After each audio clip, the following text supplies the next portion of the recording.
नमस्कार, मैं हूँ अमिता पंकज, आप देख रहे हैं राजसत्ता एक्सप्रेस। राजसत्ता एक्सप्रेस पे आज बात करने जा रहे हैं दिल्ली की राजनीति के बारे में। जैसे कि आपको पता है, अरविंद केजरीवाल ने मुख्यमंत्री पद से जो है इस्तीफा दे दिया। अब उन्होंने ऐलान किया है कि वो अपना बंगला भी वहाँ से छोड़ने वाले हैं, क्योंकि वो मुख्यमंत्री पद पर नहीं है, तो ऐसे में बंगला खाली करना जो है लाज़मी है। अब ऐसे में उनके जो आम आदमी पार्टी के जो मेंबर हैं, उनके द्वारा जो है अरविंद केजरीवाल के लिए आवास की जो है वो माँग की जा रही है और केंद्र सरकार से कहा जा रहा है कि वो राष्ट्रीय अध्यक्ष हैं एक पार्टी के, इसलिए उनको जो है बंगला दिया जाना चाहिए। दिल्ली के मुख्यमंत्री अरविंद केजरीवाल ने हाल ही में आपको पता है जैसे कि इस्तीफा दिया था और इसके चलते जो है मुख्यमंत्री का सरकारी आवास जो है उन्हें खाली करना होगा। और इस स्थिति में आम आदमी पार्टी के राज्यसभा सदस्य जो हैं राघव चड्ढा ने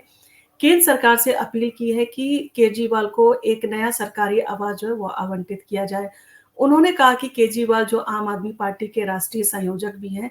को कामकाज जारी रखने के लिए आवास की आवश्यकता है। राष्ट्रीय पार्टी के अध्यक्ष को आवास आवंटित करने के जो नियम है वो इस प्रकार है। आम आदमी पार्टी का जो तर्क है, उनका कहना है कि चूँकि केजरीवाल के पास में दिल्ली में अपना कोई आवास नहीं है, इसलिए उन्हें ये सहूलियत दी जानी चाहिए। राघव चड्ढा के अनुसार ये कोई सामान्य सुविधा नहीं है, बल्कि राष्ट्रीय पार्टी के सुचारू रूप से चलाने के लिए एक आवश्यक साधन है। और नियमों के अनुसार आम आदमी पार्टी के राष्ट्रीय संयोजक के तौर पर केजरीवाल को नई दिल्ली में एक बड़ा बंगला मिलने का अधिकार है। और केंद्र सरकार की परंपरा के अनुसार राष्ट्रीय पार्टी के अध्यक्षों को जो है आवास उपलब्ध कराने की व्यवस्था होती है और पार्टी कार्यालय के लिए भी जो है वो आवास मिलता है।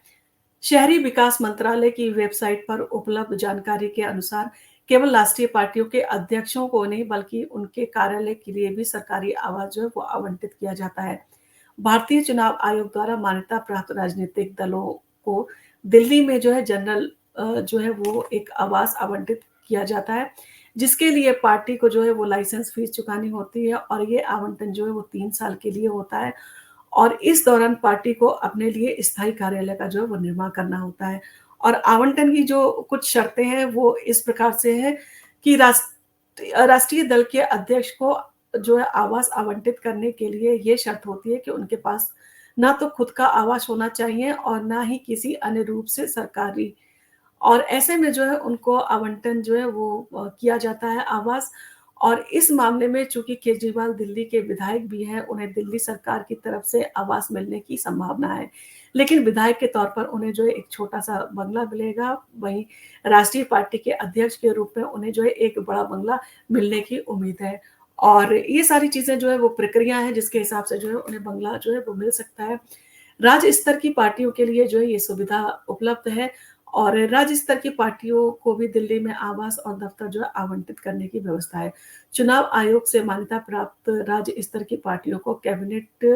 की रिकमेंडेशन कमेटी की अनुशंसा और संसद के सदस्यों की संख्या के आधार पर जो है आवास दिया जाता है। ऐसी पार्टियों को जो है वो विट्ठल भाई पटेल हाउस में जो है कार्यालय और आवास जो है उपलब्ध कराया जाता है। सांसदों और मंत्रियों के लिए जो है आवास दिए जाते हैं, तो केंद्रीय मंत्रियों और सांसदों के लिए जो आवास आवंटन की प्रक्रिया है, उन्हें दिल्ली के लुटियंस ज़ोन में जो है आवास दिए जाते हैं और इसके लिए general pool residential accommodation act का जो है वो पालन किया जाता है, जो केंद्रीय आवास और शहरी मामलों के मंत्रालय के अधीन होता है। और सांसदों और मंत्रियों के लिए उनकी जो है वो वरिष्ठता के आधार पर आवास मिलता है, जिसमें टाइप 5 से लेके जो है टाइप 8 तक के जो है वो बंगले शामिल हैं। और अरविंद केजरीवाल के लिए सरकारी आवास की माँग जो केवल एक आवश्यकता नहीं है, बल्कि पार्टी के संचालन के लिए एक महत्वपूर्ण कदम है और नियमों और परंपराओं के अनुसार यदि आवास की व्यवस्था होती है, तो वह आम आदमी पार्टी के लिए एक महत्वपूर्ण जो है समर्थन होगा।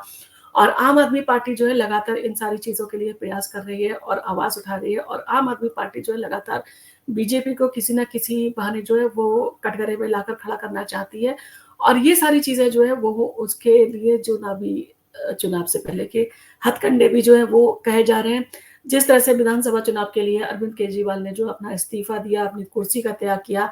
और ये सारी चीज़ों के बाद में उन्होंने ये भी जनता के बीच में जाके कहा कि जब तक उनको जनता चुन के जो है मुख्यमंत्री नहीं बनाएगी, तब तक वो मुख्यमंत्री का पद नहीं सँभालेंगे। परंतु अगर जनता उन्हें मुख्यमंत्री बना भी देती है और वो मुख्यमंत्री पद का जो है स्वीकार भी कर लेते हैं, उसके बावजूद जो सुप्रीम कोर्ट द्वारा उनके ऊपर पाबंदियाँ लगाई गई हैं, वो पाबंदियाँ एज़ इट इज़ ही रहेंगी। बल्कि कहा जाए तो आम आदमी पार्टी की जो है समस्या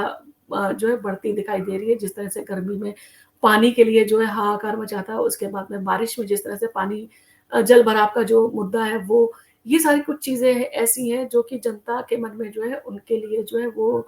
संदेह की भावना जो है वो पैदा करती हैं। उन्होंने जिस तरह से जो है इन सारी समस्याओं का सामना किया, कितने सारे लोग जो हैं वो पानी भर जाने के कारण जो है डूब के उनकी मृत्यु हुई। आपने कोचिंग का भी एक इंसिडेंट देखा होगा कि 3 छात्रों की कोचिंग के बेसमेंट में जो है वो डूब के जो है वो उनकी मृत्यु हो गई। तो इस तरह के कुछ हादसे भी हुए जो कि आम आदमी पार्टी के लिए जो है वो सारे देखा जाए तो आसान नहीं है उनके लिए जो है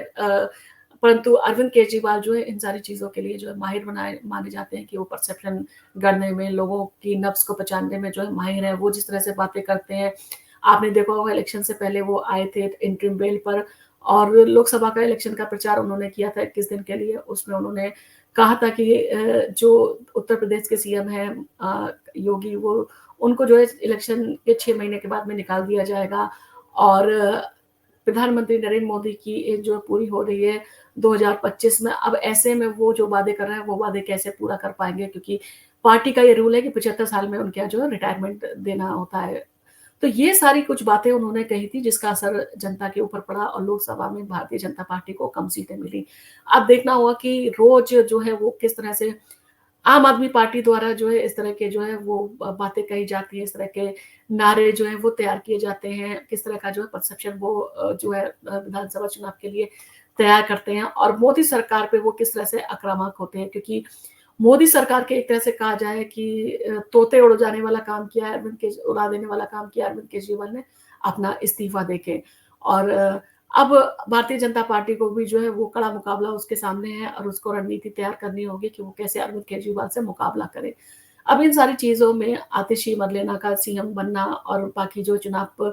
अब क्योंकि वो दिल्ली की जो सीएम है, अब वो जितने भी पॉलिसीज़ वगैरह हैं, उनको पास करने के लिए स्वतंत्र है, वो सारे काम जो है वो कर सकती हैं। जो अब से 5 महीने तक जो है वो रुके हुए थे और कैबिनेट की मीटिंग जो है, मीटिंग के मिनट्स ये सारी चीज़ें जो है वो डिसाइड करके अब सारी चीज़ें जो है वो रेगुलर तरीके से जो है होंगी, जिसका असर जो है वो जनता के ऊपर भी पड़ेगा और दिल्ली की व्यवस्था जो है वो सुधरने का भी काम जो है ये सारी चीज़ें करेंगी। अब देखना होगा कि दिल्ली के विधानसभा इलेक्शन में कौन-सी पार्टी जो है वो जनता का दिल जीतने में जो है वो सफल रहती है और आम आदमी पार्टी अपने लिए क्या रणनीति बनाती है, क्या नई उसकी योजनाएँ, ये सारी चीज़ें जो है टाइम के साथ में ही पता चलेंगी और जैसे-जैसे चीज़ें सामने आएँगी हम आपको अपडेट कराते रहेंगे। आपको अगर हमारा वीडियो पसंद आया तो आप इसको लाइक कीजिए, शेयर कीजिए, सब्सक्राइब कीजिए